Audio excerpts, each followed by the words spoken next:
Okay, I think the admissions have slowed down, so we'll start. Good afternoon, everyone. My name is Margaret de Vos, and I'm from the STADIO School of Architecture and Spatial Design. Welcome to the final presentation in this series of 3 perspectives in partnership with the Sustainable Built Environment Conference, or the SBE 2022. The Sustainable Built Environment Conference has in the past proven to be a platform where sustainable and regenerative concepts, theories, and applications are presented, discussed, and debated. So this series of 3 SBE perspectives is part of our preparation in anticipation of the conference, which will be hosted as a live event at Hohoek Hotel, Elgin, Grabouw Valley, Western Cape, South Africa. And the date set aside for this is from March the 28th until the 30th, 2022. The link to the conference website will be posted in the chat, so you can have a look afterwards. And you still have time to submit an academic paper should you be interested to do so. Or alternatively, just come and attend the conference and enjoy the surroundings and share in ideas on how to improve our built environment. So the School of Architecture and Spatial Design, which is where I'm from, is delighted to be the academic host for the SBE 2022 and believes that the 2022 conference will be just as exciting as the previous conferences. So the culture of the School of Architecture and Spatial Design is centered around a design thinking, ecosystem approaches, regenerative and sustainable futures, and we aim to widen access to qualifications in the fields of architecture, interior design, and sustainable living. To this end, the school is currently offering short learning programs, workshops, and master classes in the online and face-to-face environment, providing students and professionals a chance to engage with theory as well as practical work in an accessible and what we believe to be an exciting manner. So the focus of the SBE perspectives this year have been on the thinking patterns and the tools that underpin how sustainable environments are conceptualized, current practical examples with studying, and asking what the future scenarios are. We are therefore looking at the past, the present, and the future of sustainable built environments. Today, we will be focusing on the ways in which we can conceptualize and plan for sustainable and regenerative futures. So we are honored to have our esteemed panelists with us, including our chair, Mr. Etienne Brouwer. He will be introducing the other panelists shortly. Etienne has practiced as an environmentally conscious architect for 3 decades and works from Cape Town, South Africa, engaging in a range of private commissions, community township projects, restoration, urban conservation, social responsibility, and poverty alleviation programs. Etienne has appeared in the media and lectured and published extensively regarding the philosophies of sustainability and organic architecture, as well as adjudicated submissions in the Architecture Institute Annual Achievement Awards. So Etienne, thank you for being with us today, and I'm going to hand over the presentation to you. Right, we are very fortunate with our 3 speakers today. The future is always far more interesting than the past, so I struck it lucky. I'm in with the visionaries today, and I received from our speakers the most formidable CVs, and I have abbreviated it enormously down to a short paragraph because I want to leave them each up to 20 minutes full time to be able to present. We have case studies, we have scenarios and so on. So first to go will be Shireen, and then followed by Douglas, and then by Felix. I will introduce them with those short CVs quickly just before they speak, and then we will max out the time and try and have a very good Q&A thereafter. Thank you, Marga. So we start with Shireen, and I want to say the following about her. Shireen Hakim Ilahi is the Director of Corset Economy, working out of London, committed to thinking systemically and intergenerationally about the big issues of our time. She has become a scenarios expert over the last 15 years, managing scenario projects for a range of multilaterals, NPOs, private organizations, including the UN and their agencies, and major corporations. She has explored the future of diverse aspects impacting society, including the future of, listen to this list, work, home, health, mobility, global regulatory systems, intellectual property rights, knowledge and innovation in Africa, energy access for all, global food security, mining and minerals. As an architect, originally from Pretoria, she applies her practical understanding of the creative process to build scenarios for the future as a tool for strategic change. Welcome, Shireen. The floor is yours.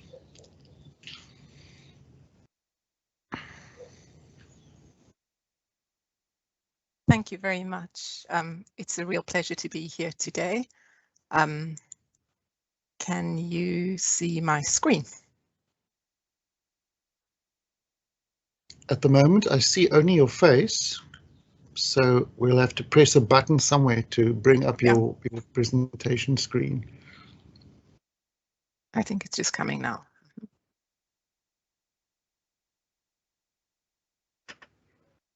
Thank you very much. I'm going to talk from a futures point of view about what I think the big issues are.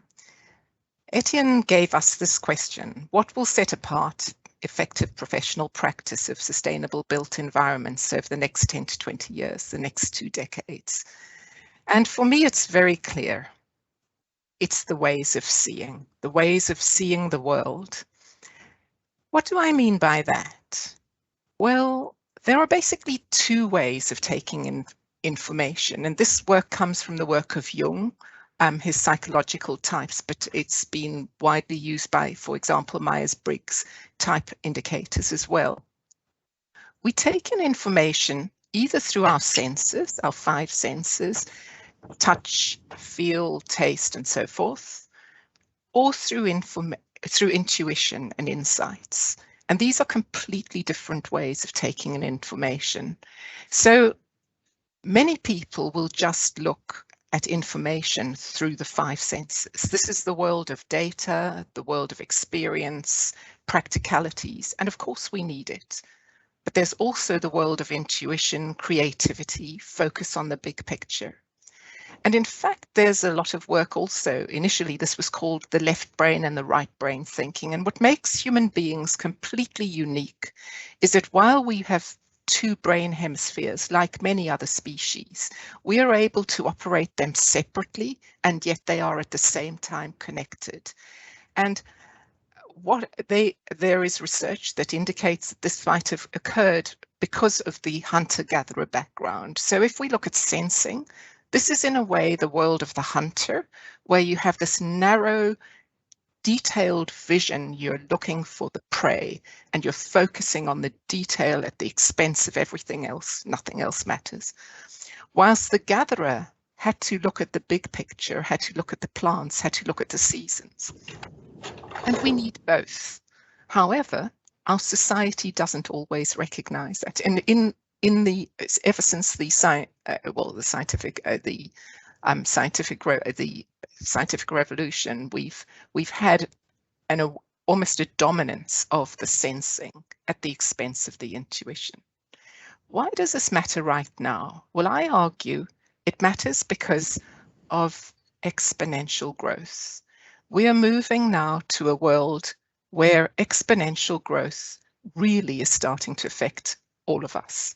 And the example we can all use is COVID-19. We just saw, initially there were a few cases in Wuhan, and everybody paid no attention to that.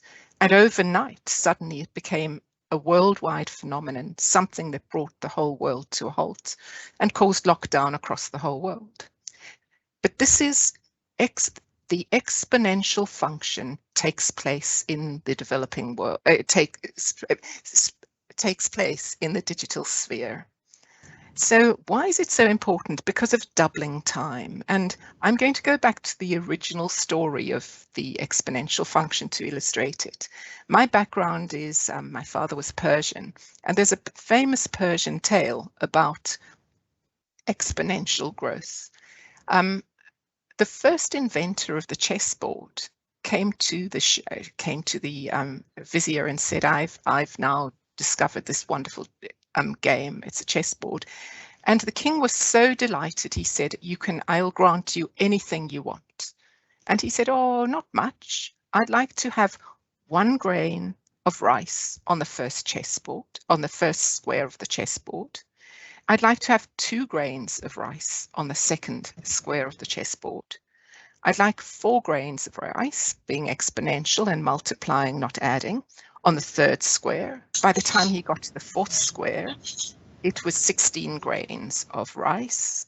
By the time he had got to the fifth square, it was 256 grains of rice. By the time he had got to the sixth grain, it was 65,536 grains of rice. And that's what happens when you deal with exponential growth. So by the time he got, there weren't enough grains of rice in the whole of the kingdom, in fact, in the whole of the world now, to cover the chessboard. And that's the problem or the issue with exponential function. So when I'm going to now turn to an issue which I know a little bit about, having worked recently with the United Nations Population Fund. 50 years ago, well, at the turn of the 20th century, there were less than 2 billion people on the planet. By 1974, people had talked about the population bomb, and we had got up to 4 billion people on the planet. We are now at 8 billion people on the planet. And the UNFPA, or the UN predictions, are that it will be, in terms of their middle variant, 11 billion people on the planet. But it might, if it's a high variant, we could go up to 16 billion people on the planet. This is exponential growth. And it's good, but we are living on a planet of finite resources, which is why sustainability matters so much.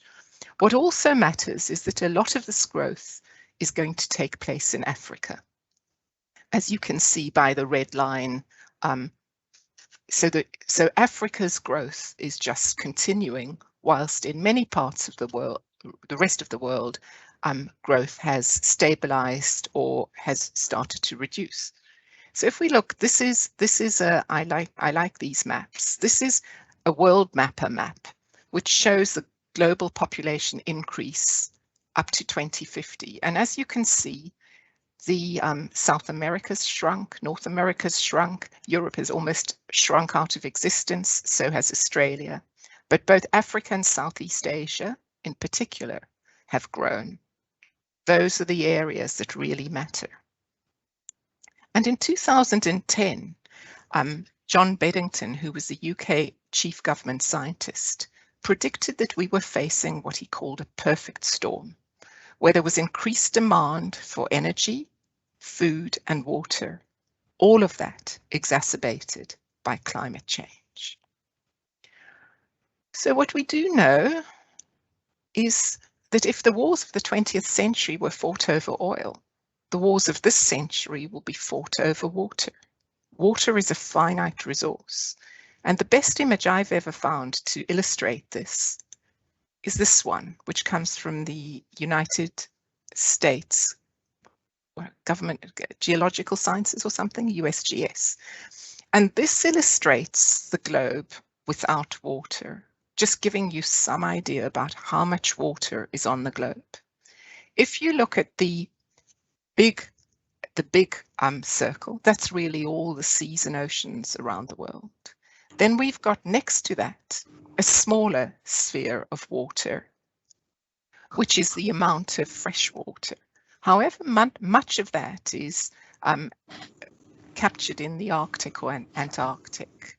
And right next to that is a tiny, tiny dot, which is the fresh water, the lakes and rivers that are available for humankind. We need water in order to survive. And yet, if you look at water use, it's increasing across every country. The amount of water use has just gone up exponentially again. I remember going to Arizona to see Arcosanti. I can't remember the name of Paolo Soleri's Arcosanti. And in fact, the reason why Arcosanti never took off is because he had estimated the water use in the 70s, and it was no longer sufficient. So what he had assumed as being sustainable wasn't sustainable going forward. This matters. We really need to think about it hard. But we need water also, not just for water to drink, but also because 90% of global power generation is water intensive. Whether it's nuclear power plants or whatever, you need water to generate energy. So if we look here, this is the amount of energy required, but you also need energy to get water. So this is the amount of energy required for any amount of water. And as many people argue that we don't need to worry about water because we can desalinate, but then you start to use vast quantities of water. So it's not a simple equation as many people seem to think. But there's also a tremendous growth, projected growth in energy demand. You can look, this is just from the 1980s, the amount of energy that is being used. That's going up exponentially again. What is interesting is there's a lot of talk now, especially with COP26, about let's get rid of fossil fuels. If you look here at the red, the orange, and the yellow, the red is coal, the orange is oil, and the yellow is gas. And then we've got that small line of purple, which is nuclear. But if we just take the red, orange, and yellow, 3/4 of energy, global energy, comes from fossil fuels, and we're talking about removing it. If we remove it and go for biomass or other renewables, they use water. And that, again, then you've got this interconnection between water, energy, and food that has to be considered and is so often forgotten. One cannot be sustainable unless one thinks about the three and the interlinkages between them. So let's turn then to food and agriculture. Irrigated agriculture uses 70% of all water withdrawals on a global scale. And you can read there, the food sector accounts for 30% of the world's total end use in energy consumption. Just look at this slide. I always think we take food for granted, the amount of food, food just arriving. But if you look in terms of water bottles and in terms of just trucks of water that get used, the amount of water that is required to produce 1 kilogram of food is staggering.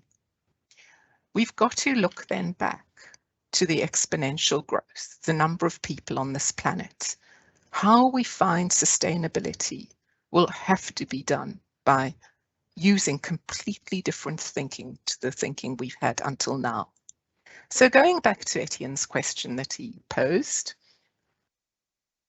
these are the answers, in my opinion. We know that Africa has sunshine and natural resources. It is a blessed continent in that way. Africa doesn't have lock-in of legacy systems, like, for example, Europe, where I live now. It has the potential to leapfrog. It's not bound by yesterday's imagination. It also has a growing, youthful population. And the question is, with high aspirations, the question is whether it becomes a demographic dividend, which is where the numbers of people, young people, is an advantage, or a deficit where it's the opposite. We also know that if we want to talk about sustainable, we're talking about human impact on the environment. And this work comes actually, if you're interested, from my work for Open Air, which was knowledge in Africa, knowledge and innovation in Africa. And I think the link might be in the bio. It's population multiplied by affluence, which is really the aspirational aspect, multiplied by technology. Those three combined create the issue of sustainability and what is sustainable on our planet Earth.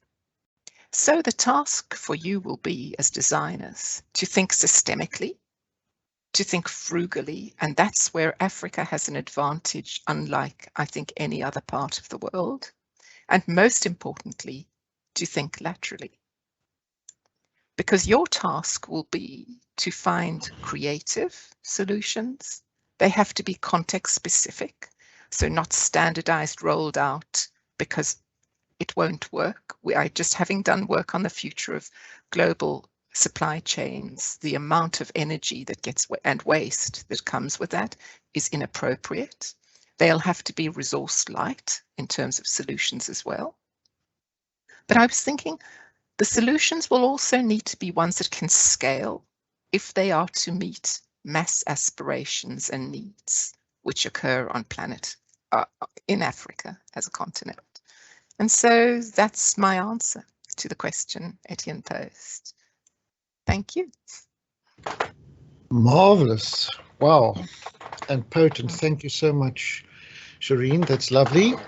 And I'm sure our stalwarts at SBE are looking forward to asking you questions. We now go forward immediately to Douglas, our second speaker. So if we could have Douglas's come in. Douglas perhaps has the longest and most extraordinary CV, and therefore I've kept it very short. Over the last 30 years, Douglas Macleod has been creating visionary projects that have transformed the arts, architecture, and urbanism. He is a pioneer in the development of virtual reality. He has been a leader in the work that defines our future. As architect and fellow of the Royal Architectural Institute in Canada, he currently chairs the Centre of Architecture at Athabasca University, an online program that has grown rapidly to be one of the largest and most innovative in the world. I'll leave it at that. Thank you, Douglas. The floor is yours. Okay. Thank you, Etienne. I'll just check to make sure that everybody can see my slides. Yep. Okay, wonderful. And thank you for inviting me today. I think what Shalin was talking about in terms of scenarios is absolutely critical. And in a similar vein, about a year ago, I published a book called The Architecture of Hope, which is set in 2035. And the idea is to use this concept of science fiction prototyping to imagine a different kind of future. And it is kind of based on a Canadian idea.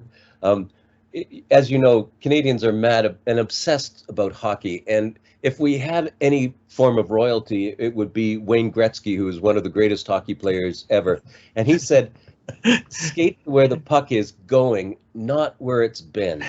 And then to Etienne's question, we need to think about where the profession needs to go. And a lot of this talk is about that. And in particular, just as was suggested, we need new scenarios. We need to tell a new kind of story about architecture, one that can act as a scaffold for hope. And we need one that not only regenerates the environment, but our economy, our society, and ourselves. So we absolutely have to look at this in a holistic manner. But one of the key ideas that I came to understand is that you have to relocalize and decentralize a lot of the systems that we have. And so I set it up. This is where I live in the Okanagan Valley. And I decided in creating this scenario, I would focus on a site. This is the site, but then address the issue of architecture. And in the book, one of the characters says, our communities are overpriced, poisonous, overcrowded, unhealthy, wasteful energy pigs. And it's not because they have to be, but because it suits the vested interests that build, operate, and control them. And you think about this statement, and you realize it's pretty much true, because look at the amount of energy or things that our buildings consume. This is, if there was a single thing that we could do to change climate change, it would be to build better buildings. Because at the moment, our buildings are these brown boxes that take in all of these wonderful things and they spew out crap. I mean, that's the only way you can describe it.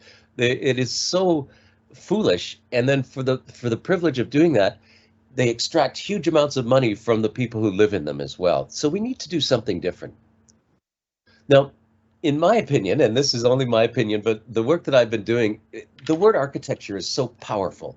And I've come to believe that every system that humans make has its own architecture, and it's composed of available technologies, a policy framework, a value system, and design principles. Now, this is a lovely diagram and it makes it look like everything works smoothly together. But in fact, these things grate against each other because they're often in conflict. And in particular, I want to talk about our value system today. Dan Ariely wrote an incredible book called Predictably Irrational, and he makes the difference between market exchange, which is all monetary, and social exchange, which is kind of our network of family relationships. And you can see the difference quite clearly.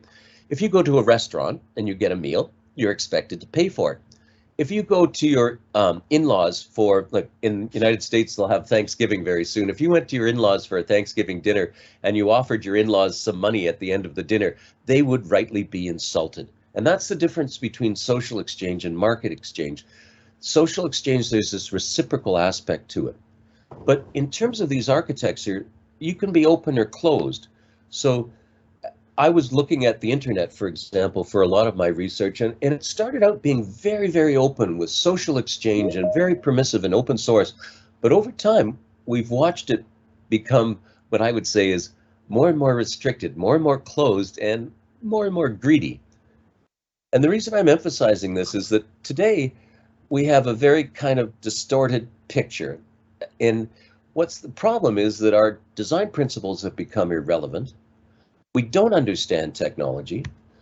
We have a policy framework which is stunted. And the reason is that we don't live in an information economy or a knowledge economy. We live in a shareholder economy where short-term profits trump long-term benefits every time. And that's why we can't solve climate change, because our value system has got so out of whack. And let me give you an example. Here in Canada, the top tax rate used to be 70%. Successive governments have cut it down to 33%. Business taxes used to be 38%, and they've declined now down to 15%. We can't afford to do really anything.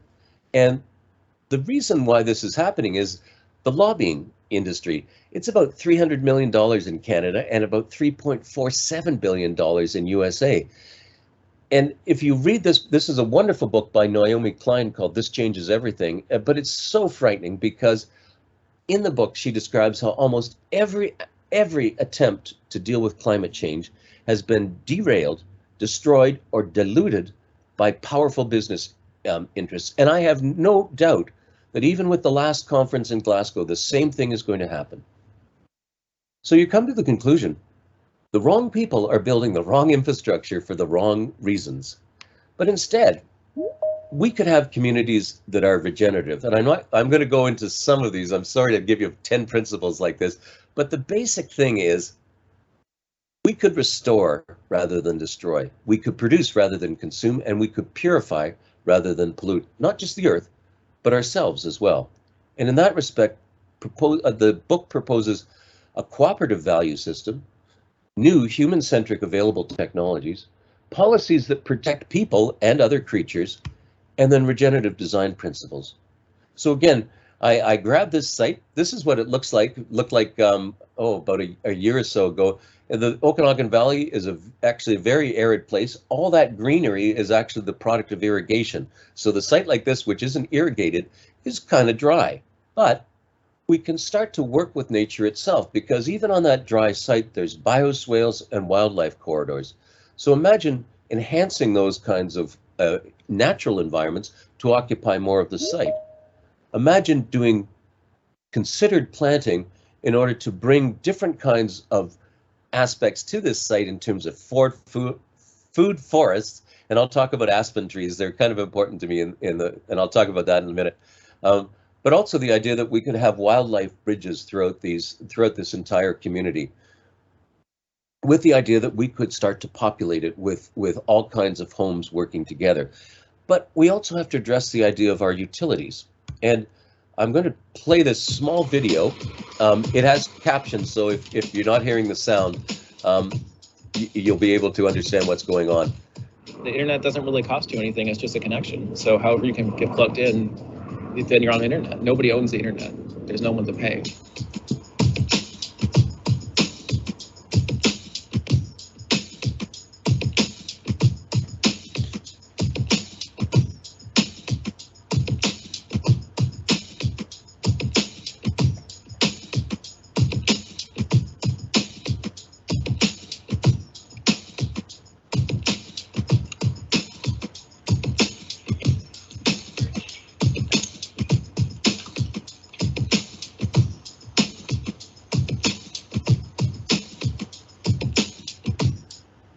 So I love that, because I love that thing. Nobody owns the internet, and yet it belongs to us all. But similarly, nobody owns the sun, the wind, or the water, or any of the world's resources.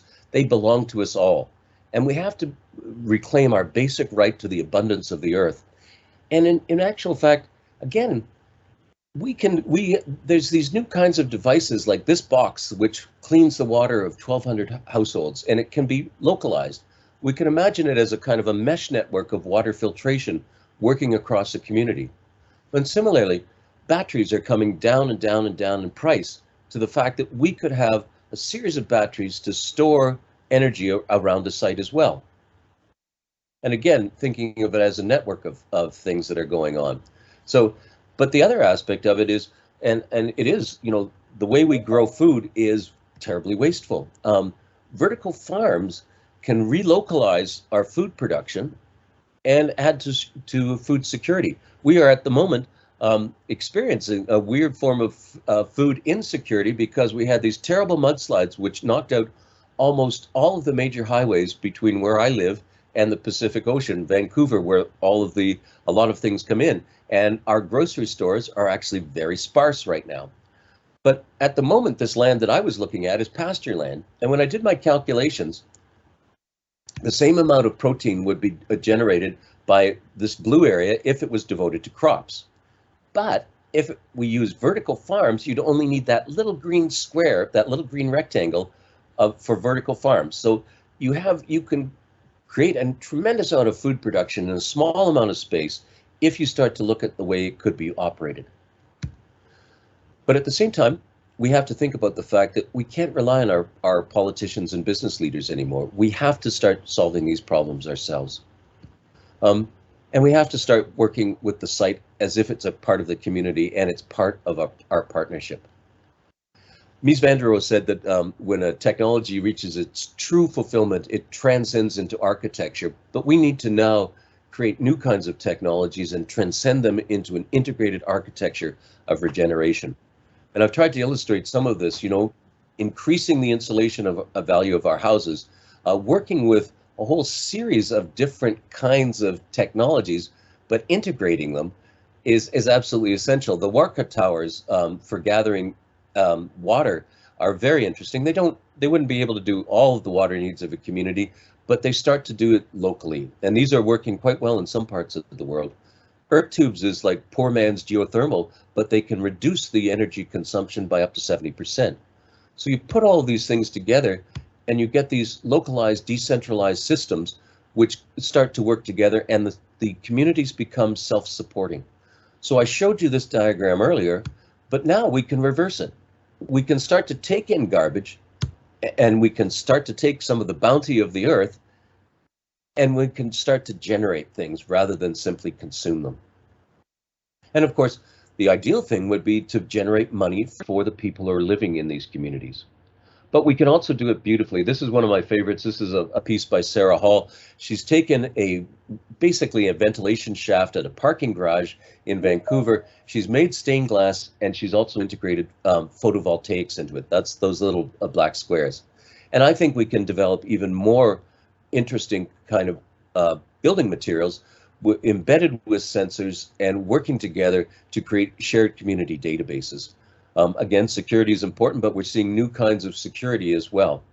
So in that sense, our buildings then start to become integrated into this mesh network of energy, water, and food, and become really part of the natural sphere. The last thing I want to talk about is how do we change our value system? Father Azurmendi, he came to this Basque town of Mondragon at the end of the Second World War. It had been devastated by the Spanish Civil War. He said, what we need a factory, a financial institution, and an educational institution. And they developed 10 principles for working together, which I regard as a blueprint for hope. This company that they founded, and it's a cooperative company, now employs 75,000 people around the world and has revenues of 12 billion euros. But the maximum difference between pay is like 1 to 9. In these massive companies that we see today, it's the difference between the lowest paid and the highest paid person is actually even much higher than this. I've heard it in the United States, it's like 400 times. A CEO makes 400 times the lowest paid employee. So we need to think differently. Now, in the 21st century, we might look at deep geothermal and maker spaces. We might look at online universities, and we still need to figure out how to fund these things. Very quickly, deep geothermal is like putting a radiator into the earth. And where I live, it's actually very easy to do because you get temperatures of such height that just going 1 kilometer into the earth would allow you to drive a steam turbine. And you can see this is where I live, and it's one of the hot spots of the country. And these kinds of new power plants will run indefinitely, and they can provide lots and lots of power. It becomes a community resource which can actually be exported as well. And not just in Canada or North America. The Kubatai Newtown in Kenya was formed by a group of women who pooled their resources from working in Nairobi, I believe, and they got a micro loan from the Jamii Bora Trust, and they built their own community. I believe that we actually, wherever we are surrounded by abundance, but we're just not sharing it. The Preston model is one of the most important aspects of this, and it's really simple. The idea is that anchor institutions would source their labor and supplies locally. So if we do that, we can create income for the people who work there. Now, the last thing I want to share is this is what my province looked like this summer. We had 1,500 forest fires. It cost $881 million. That would probably pay for 4,000 homes. Probably about eight communities like the one I'm describing. And the area that was burned is a little smaller, just a little smaller than Cyprus, the island of Cyprus. So you'd think, well, what could we do about that? And this is where we get so out of whack. Aspen trees are a natural fire break. This shows, you know, a fire is burning, it hits the aspen trees and it stops. They're very fire resistant. And this is why I decided to surround the entire community of Hope with these aspen trees. The sad part about it is the provincial government where I live is actually out there destroying aspen trees because they're not as valuable as the other kinds of trees. So they're actually poisoning them with something like Roundup, which is a very toxic thing. And then we wonder why we're having forest fires. But, and this is the final slide, I really still believe that when architecture reaches its true fulfillment, it will transcend into hope. And I wanted to thank you. I'm sorry I rushed that a little bit because I had a lot to share. The book is available, and there's also a much longer version of this talk on our YouTube channel, which you can see there. You can also just go to the architecture website at Athabasca University, and you'll find it as well. But thank you very much. I really appreciate the opportunity to share this with you. Thank you, Douglas. Wow, what brevity and what broad brushstrokes. I'm sure there are many, many questions in the wings, but thank you so much for coming on so quickly. So we're going to have good time. We're making very good time, so we'll have time for lots of Q&A afterwards. We move on to our third speaker. Now you have to change your minds. We're now going to see case studies, a very sensuous experience on the ground. And I want to just quickly give you a brief overview of Felix Holland's CV. Felix, can you hear me? Is the sound funny? Can you hear me clearly? We can hear you. Okay, cool. Felix Holland is the co-founder and principal architect in a multidisciplinary design and build collaborative in Kampala.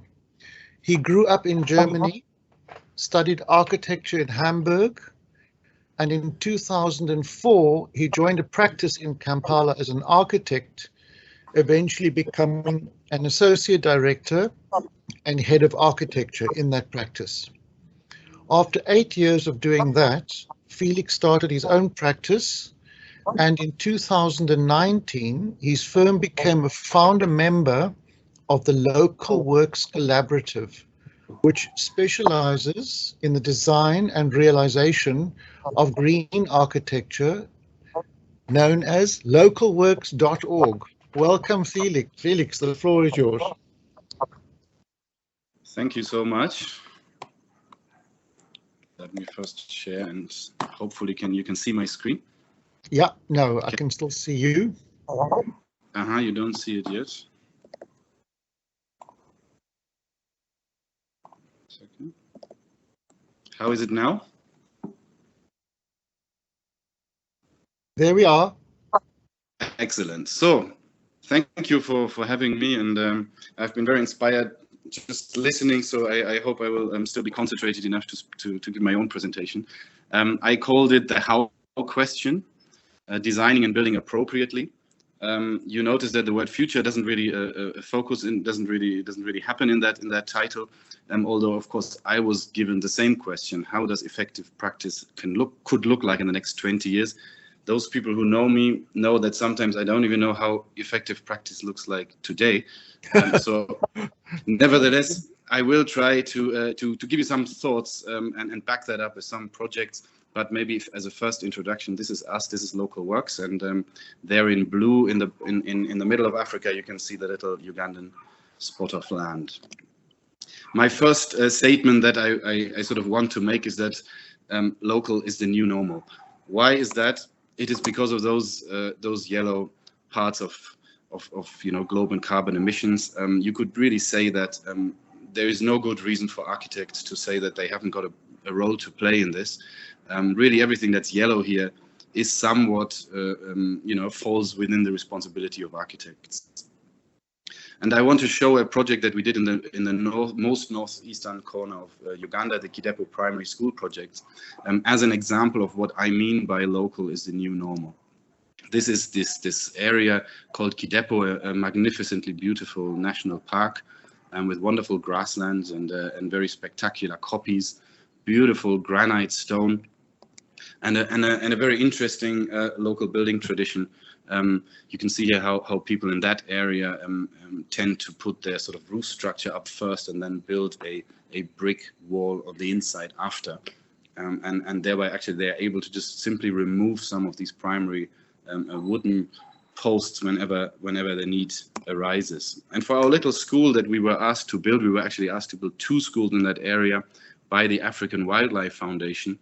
We wanted to use that material, and I think, as you can probably see in that cross section, we were also inspired by that idea of exposing the roof structure on the outside. The remoteness of the location really meant that we wanted to, or we had to use as much local material as absolutely possible. So we ended up using stone for the foundations and also for plinth walls.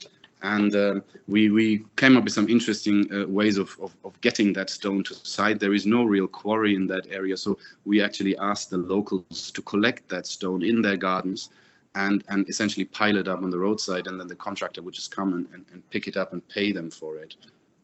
The result of that was really that we generated the building material for the substructure in a very sustainable way that didn't leave any sort of wounds or real, excavations on the land. And then the rest of the building we decided to build out of earth, made on site in stabilized soil blocks. Some images there that illustrate that. And the idea of doing a steel roof, but then doing it in a very frugal way. So the lightest possible roof structure. You can see there how a truss that spans a classroom is lifted up by 2 people, and they're still smiling while they're doing it. So you can see that it's really not very heavy. And that sort of generates buildings that I think by the choice of the materials naturally blend with their environment. Lightweight structures that don't really impose themselves on the land too much. Camouflage architecture. And then a bit of color that is inspired by a very rich, interesting sort of local jewelry tradition. Windows that are not made out of glass. This is a really very rural setting with very, very low maintenance budgets later on. So we really had to find a way of creating buildings that could stand the test of time. And similar material language on the inside as on the outside. Just maybe added a little bamboo ceiling there and a skylight detail. Open buildings. It was very important to be inside these classrooms, but to actually experience nature. And the kids can actually use these windows as almost as doors if they wish so. The second thought I want to throw in today is around the build it yourself idea, DIY.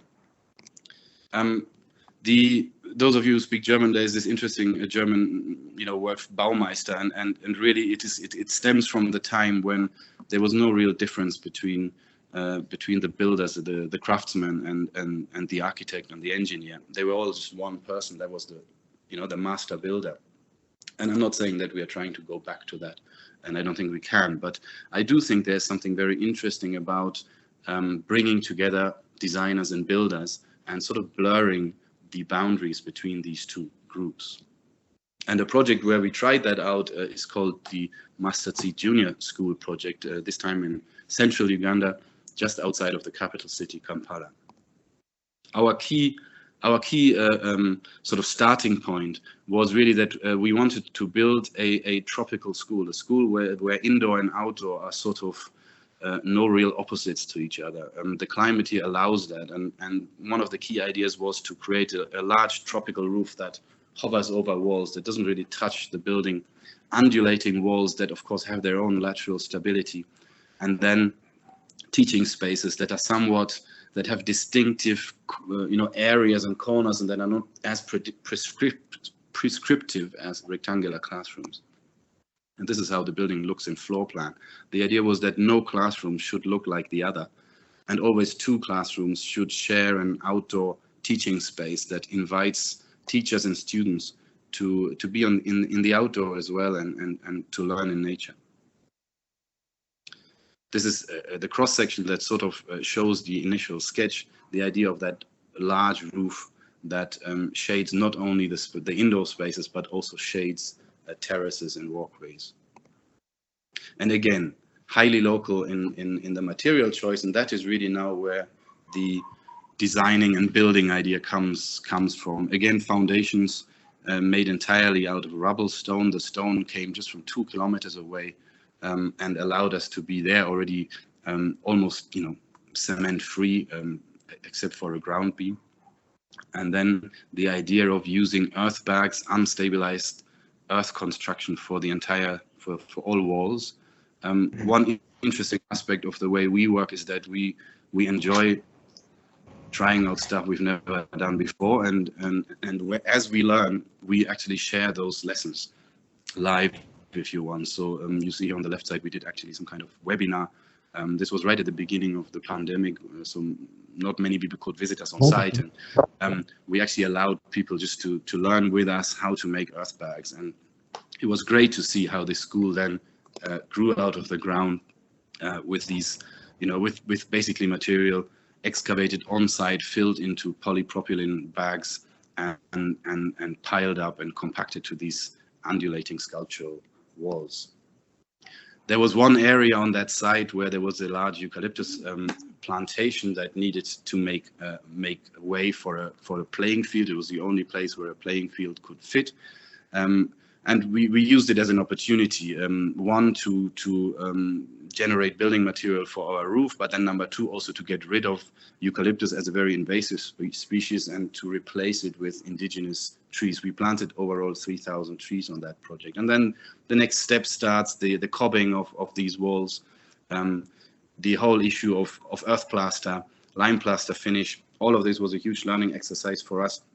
And I would argue that this sort of level of experimentation with materials would probably, in a traditional procurement system with a normal commercial contractor, would have probably not happened.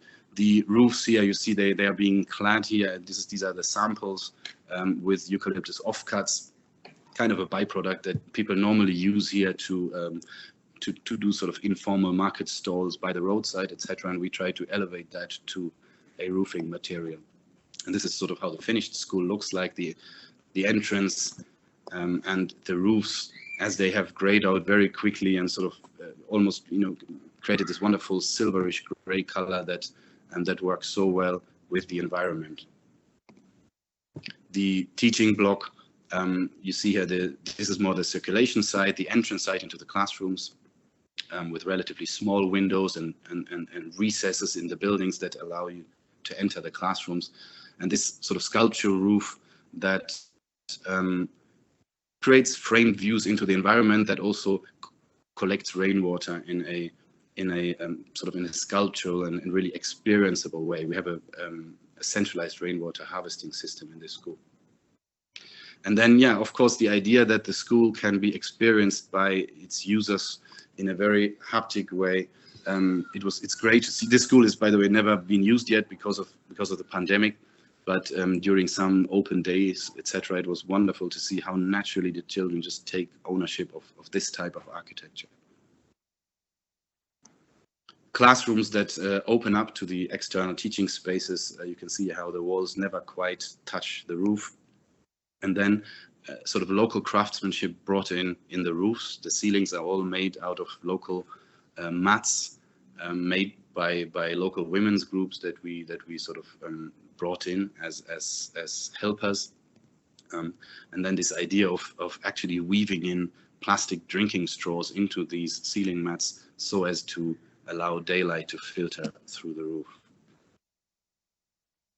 The whole issue around biodiversity was taken extremely seriously. I already mentioned that we planted 3,000 trees there, but we also tried on one corner of the site, we tried to implement a sustainable firewood production. Deforestation is a huge issue in Uganda, and cooking is one of the primary problems. Construction is the other one, of course. And we are trying here to implement a plantation with local species of coppiceable trees, and in the hope that this could really sort of create a kind of a model for a sustainable firewood production plantation. My last statement is value the how. I think we are not talking enough about the process of designing and building and the process of construction, and we are talking too much of its results. I learned this from this guy in many ways. Joseph Beuys was a very interesting German artist. This is a project called 7,000 Oaks, where he planted these trees as a piece of art. And what is interesting about him is that he emphasized very much the how and the process, and he came up with this, widened concept of art where there's also something like a social plastic, the society itself being treated as a material that an artist can work with. And he went further to say that you don't really need to have a formal academic, artistic background or training. Anybody can be a social artist, with which he didn't mean that anything is art. He just tried to say that a process that is well conducted and well considered and done with as much care as a piece of art itself deserves to be called art. A project that sort of shows how the process is more important than the outcome is our Gahinga Batwa village in the southwestern corner of Uganda. It all starts with these fellows, the mountain gorillas, that where in the 90s of the last century there was this huge movement of protecting the mountain gorillas, which are really only living in Uganda, Rwanda, and the DRC. And of course, this wonderful movement of creating the reserves, the reserved areas, forgot one little thing, and that was that in these forests there were actually humans living, and those are the Batwa. And when I got involved in this project, I found this small group of Batwa that we worked with. I found them on a tiny little patch of rocky land outside of the forest. They had been just kicked out, and nothing had been given to them, and they ever since try to survive. They have, of course, been completely uprooted. They were hunters and gatherers in the forest, and they have now been forced to settle. And one generation later, they are struggling immensely. This particular group was engaged already for years with one of our clients. Our client being a sort of a luxury safari company that operates lodges in this area. And in other words, people who benefit from the, from all the conservation efforts around the mountain gorillas. And for this company, it was very clear that they had a responsibility towards the Batwa. And they initially it manifested itself in offering this group of people a chance to relearn their own crafts, their own tradition, dancing, music, etc., which is incredibly rich, and then also to expose this to the tourists. But it became very clear that this was not going to be that this was not really a long-lasting, sustainable solution. And what it ended with is that our client bought some land, a relatively large piece, 10 acres of land, and said, let us build a village, or let us help the Batwa to build their own village. And what we do there in the background is quite interesting. In the background, this is actually a prototype. So we organized some very simple building materials, and we asked about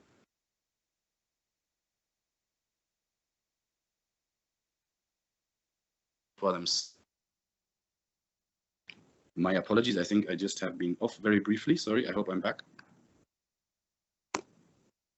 Can you hear me?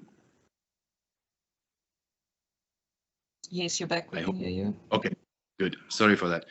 So here you can see how the Batwa started building their own village. We only gave them very basic design principles, how to arrange the buildings in terms of how they are relating to each other, how we respond to rocks, how we respond to the wind, to the trees, etc.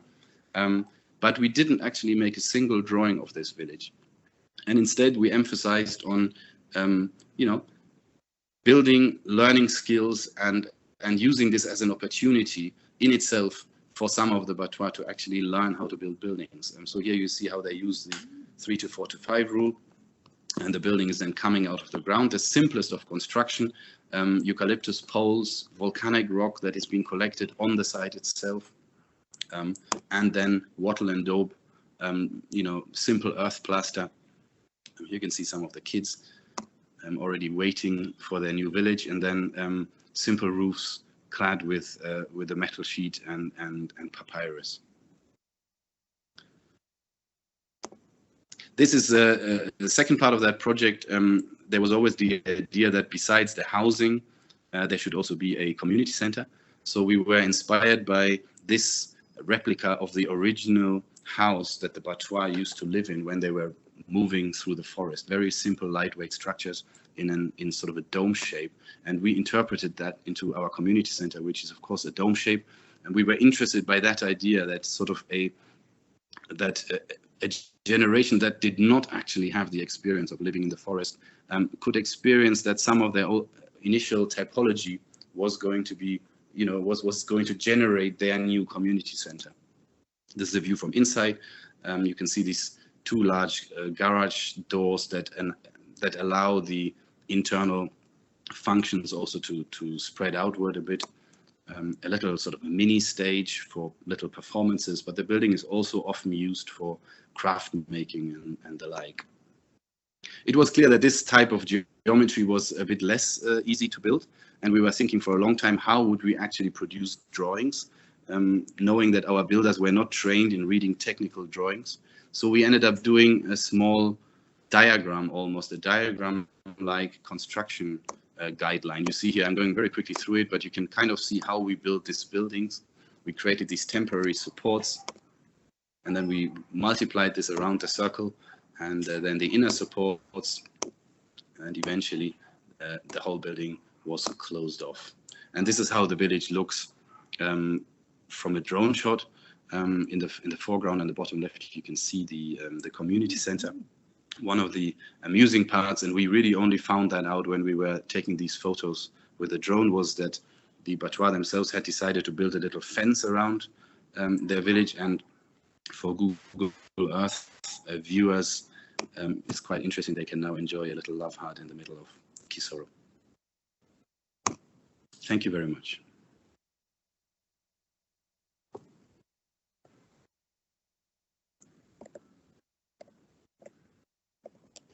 Etienne, you're on mute. You must just unmute yourself.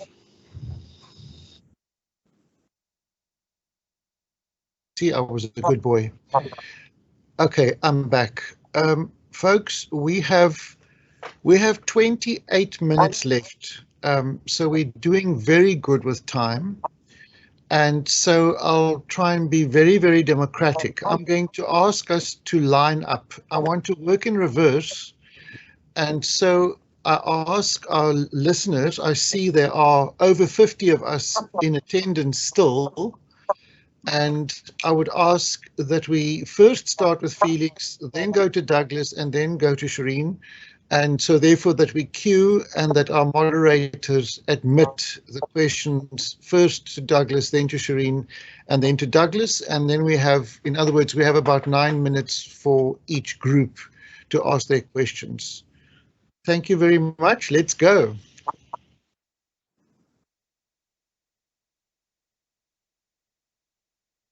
Marga, can you admit our Q's and A's? I am not I seeing. think people can type in the chat. Yes, I'm not seeing any questions yet. Or just put up their hand. Yeah, please feel free to either raise your hand. There's a little emoji at the top, or otherwise feel free to just type it in the chat function on the right-hand side.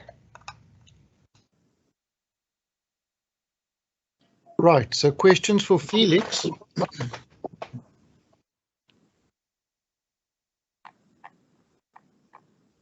Maybe there aren't any. Ha! Chuff chuff. Tuck tuck, all is done. I see there's one I have a question. question. I have a question. Okay, I see Daniel wants to come in. Can we admit Daniel? Well, thank you so much. Thank you for the presenters, and thanks, Felix. For me, the one question that would arise out of what you have presented is, you run a practice, and this is how, or the kind of projects that you do. Are these projects on the side, and then you have the work that then pays for the office work and for the office costs and everything else? Or how do you end up getting, how do you recoup your cost, and how do you ensure that you can be there tomorrow, you can be there 20 years later to be performing this kind of work? And I don't know, from a political point of view, from colleagues, professional colleagues' point of view, how is your work taken in Uganda? Just those two comments, yeah. That's a very good question, and I should have probably mentioned that. The last project I presented is a bit of a special one.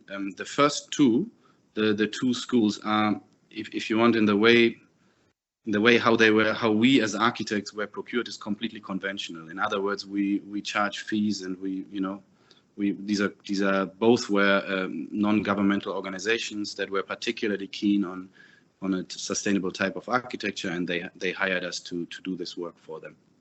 The last one is a bit different. We have an in-house, a very small pro bono program, and every now and then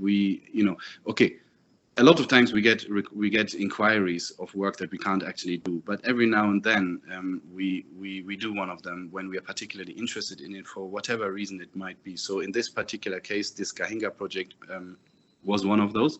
We were interested in the idea of we had no experience prior to that in participatory projects with working with the users themselves, and we were just interested in doing it.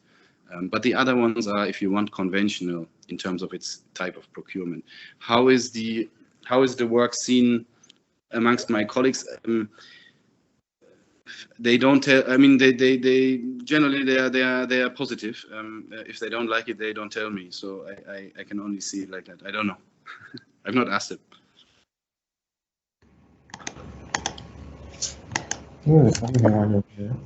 On closing this,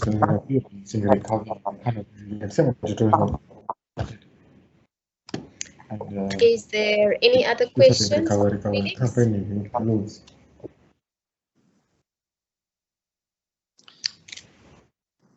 I see, Etienne, there's another question.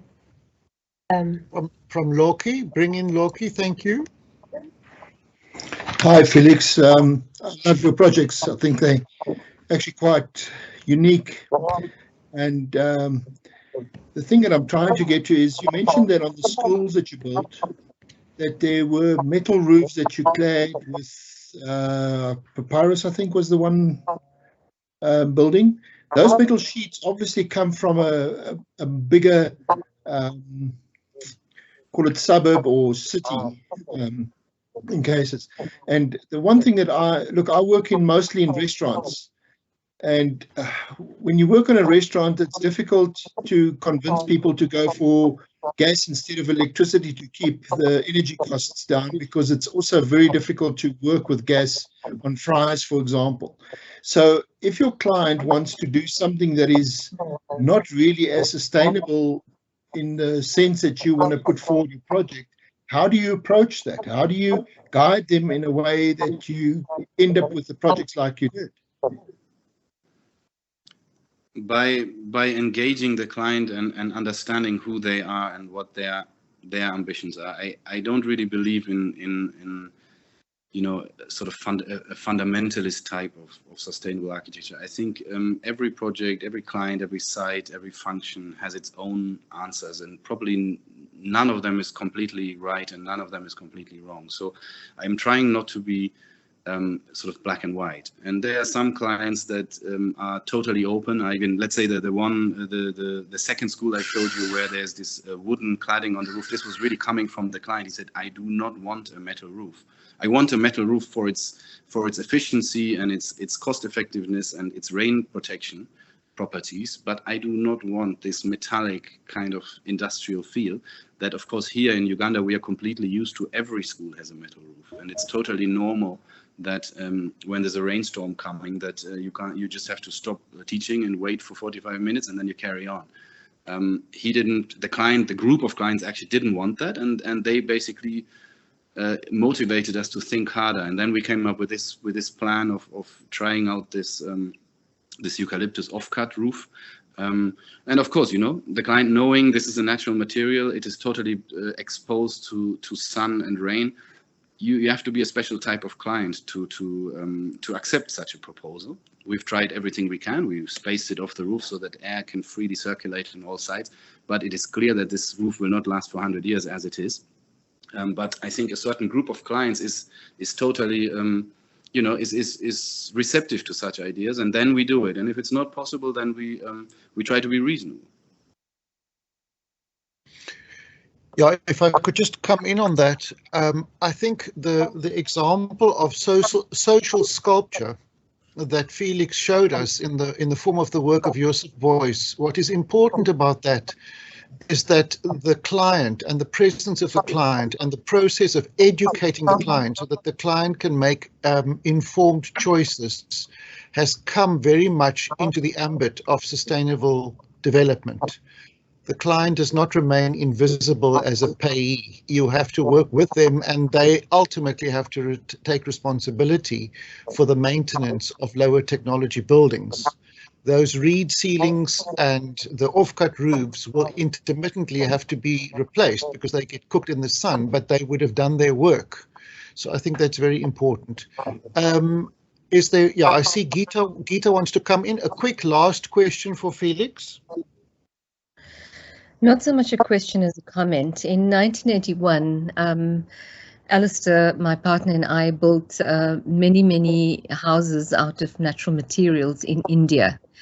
We subsequently visited 10 years later and then 20 years later. And what was very interesting is that whereas people were very happy with what we built with them in various natural materials, over time, they replaced those buildings with brick and conventional materials. And it was interesting for me. I was quite devastated when I witnessed that, but I realized that the aspiration level of being modern runs very deep, even into the rural areas. And in retrospect, many of them had wished that they hadn't actually changed their buildings. Because they realized that from a performance point of view, the new buildings didn't perform as well as the old ones, and the poetics weren't as nice. But one can't stem that tide of the aspirational level very easily. So I understood that one has to value what one has created as what makes available what is affordable at the time, at a comfort level that supported at least 1 to 2 generations of people to live and grow in comfort, such that they could get their education and move on to better things. And, you know, that's as much as we can do. So I think, Etienne, really well done. Felix, sorry. You know, it's quite heroic building in that kind of context, and I can imagine that it was very, very difficult. But the poetics are lovely, so thank you. Thank you. Right, we have to draw to a close. Thank you so much, Felix. Can we please go on and hear if there are questions for Douglas?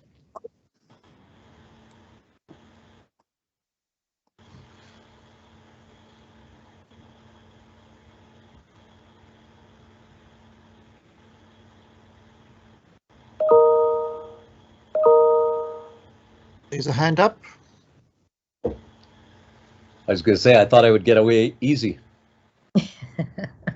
No, I just wish that there was time to elaborate. You know, you deal with issues such as densities. When you illustrated adding the buildings to your site, you know, the nuanced responses that we need to urban, peri-urban, suburban processes, densification, or in your case, illustrating de-densification. I wish there was time to explore, you know, a more nuanced response to all of that. But we are hoping that you'll come to us in March because you've got nothing else to do, and stop over in Kampala and so on. Is there a question from somebody called L? Hermie, come in.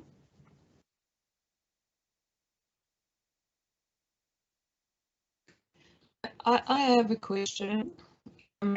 My question is, you have any hope to build hope in the future, actually, to realize it? Town of hope. No, there is no hope to build hope. It's purely a speculative project, but I tried to make it as real as possible and make it to put it into a context that I knew. But at the same time, I actually think, you know, when I look at the history of literature and development, it is extraordinary how certain pieces of fiction have had such a huge impact. And we can look at how the entire space race seems to have been developed out of science fiction, starting with Jules Verne.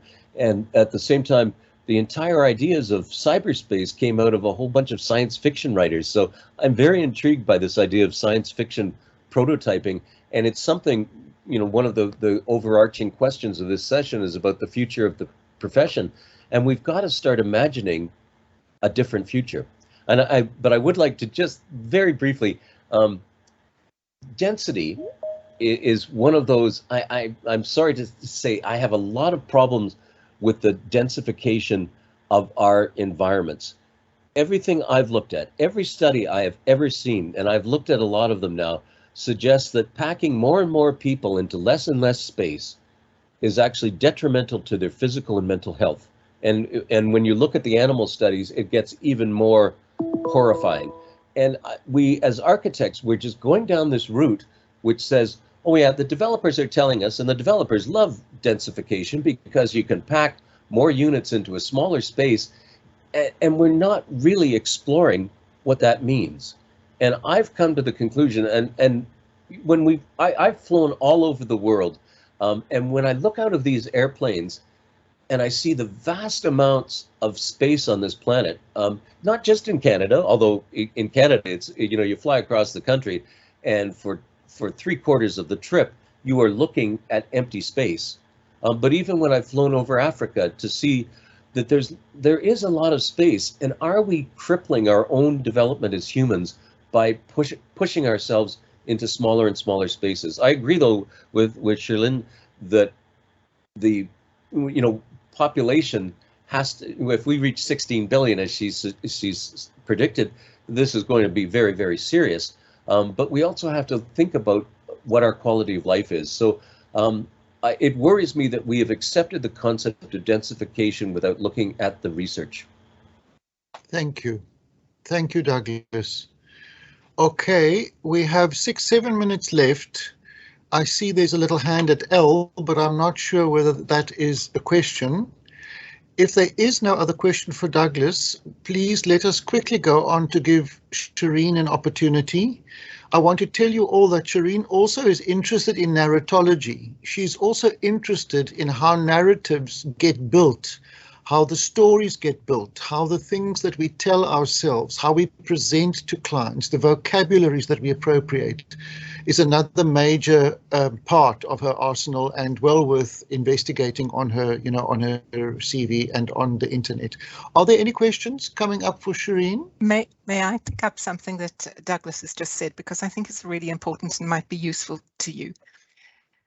The first Nobel Prize winning female economist was somebody called Eleanor Ostrom, who wrote a book called Governing the Commons. And I don't know whether whether it's something you're aware of, but there she talks about how there's a certain size beyond which human beings don't operate the same way. And beyond that size, picking up the point about densification, Douglas said that there were a lot of problems, both physical and mental, and I think he's absolutely right.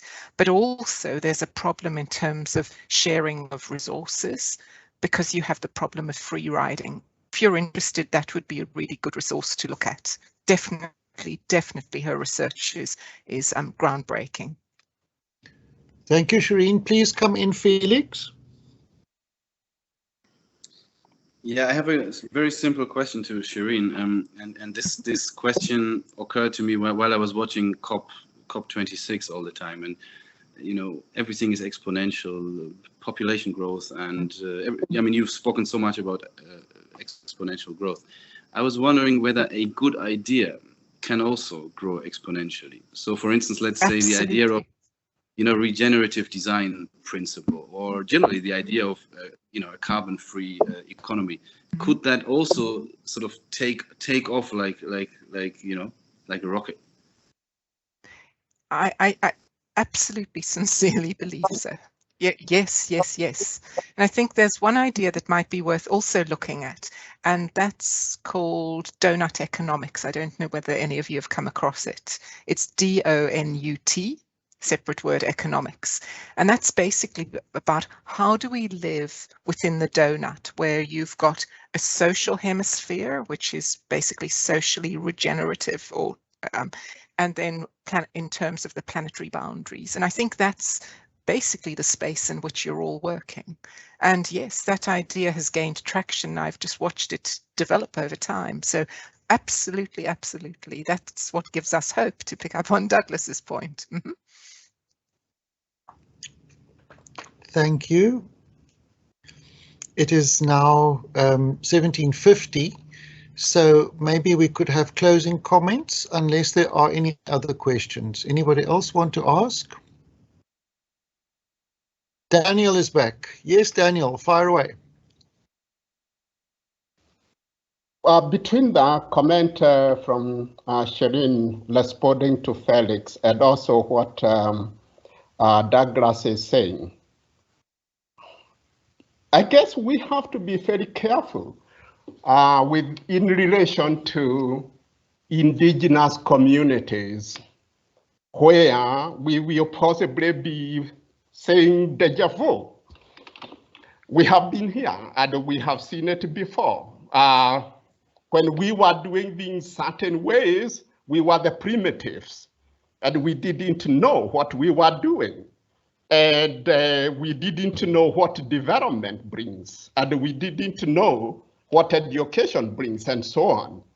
Today, we start revaluing these things, we start revisiting these knowledges, but we want to revisit them from a Western perspective, and we want to bring them yet again in the form of appropriation, in the form of, you don't know, even now we're gonna be telling you once again. And so to me, the question is the dilemma that you're gonna be possibly repeating the same error and the same mistake that has been done in the past. And this whole question of how we co-create knowledge and make it knowledge that is ownable by those who are using it, while at the same time protecting from what I call piracy. And it is this whole question of the idea that when you do things right in a certain corner, There are those others who don't want to do it right and will pirate on whatever it is that you are doing right. And so to me, the question there is, how do you ensure that you are not just setting yourself up for being the prey of another group of people who just don't want to do things the right way, and they continue over-exploiting and overreaching and so on? How do you ensure a balance between those predatory forces in society now versus a community like the Batwa, who may want to just be who they are and do what they live? For example, that displacement from the forest, to me, that's so inhumane, for example. And yet it was done in the name of development, and these people then be viewed as if they do not know what they are doing. So to me, that is the dilemma about this whole regenerative process and how we find our relations in a healthy and promising way, rather than being predatory once again. Daniel, thank you very much for that. I did a complete scenarios engagement on that called Open Air, and the AIR stands for Africa Innovation Research. And if it's not in my bio, please will you just contact me and I'll give you the details. One of the scenarios, Sincerely Africa, was dealing with just that. The issue of appropriation is a really, really big one. And it's one that's not going to go away. I remember when I worked for the European Patent Office, there was a case on the Costa Rica border where a Westerner, was actually caught with a suitcase that he wouldn't open, and they put him in jail because he refused to open it. And eventually he did, and it was full of spiders. The spiders were going out to go into actually for a particular pharmaceutical company to work out how they could create muscle relaxants by using the spiders, the spider poison. So there are many who choose to appropriate, but there are also many ways. We have to find ways to share knowledge to go forward. We're looking at a different paradigm, and how we get there, I think, is going to be tricky. But there are many who are interested. If the Open Air network is an Africa-wide network of knowledge researchers that you might be interested in. Thank you. There were two other questions besides the one from Daniel. Are those questions still there? Or are we done? I think we're almost out of time, Etienne, so I don't see any other raised hands at this moment. Good. Are you going to do a wrap up, Marga, or shall I just greet our visitors? My colleague Chelsea will be doing the final thank yous and the wrap up. All right, so I'm going to go stum then and hand you back to our moderators and techies and to STADIO University, who kindly did all the setup for us. I'm hugely grateful for what you said, and I wish you well, and I really hope that you'll come and visit us, if at all possible, in March. Thank you. So we go back to Chelsea. Go well. Good afternoon, everyone. My name is Chelsea Vaughan, and I'm also part of the team at the STADIO School of Architecture and Spatial Design. And we'd like to say thank you to our chair, Etienne, and our wonderful panelists, Shireen, Douglas, and Felix, for sharing such valuable insights, and to those in the audience that have joined in on this ongoing discussion today and in our previous sessions. It's been greatly appreciated. Thank you for joining. It's been an immense pleasure to welcome everyone into the space and to have these important conversations. And we hope to continue these conversations and continue to integrate these ideas into academia and perhaps most importantly into practice as well. Thank you very much for joining us. Thank you, and goodbye to all. Have some coffee, Douglas. It's early. Certainly will. Thank you very much, everybody. Take care. Bye. Thank you. Bye-bye. Thank you. Good night. Many thanks. Bye. Thank you. Sure. Bye-bye.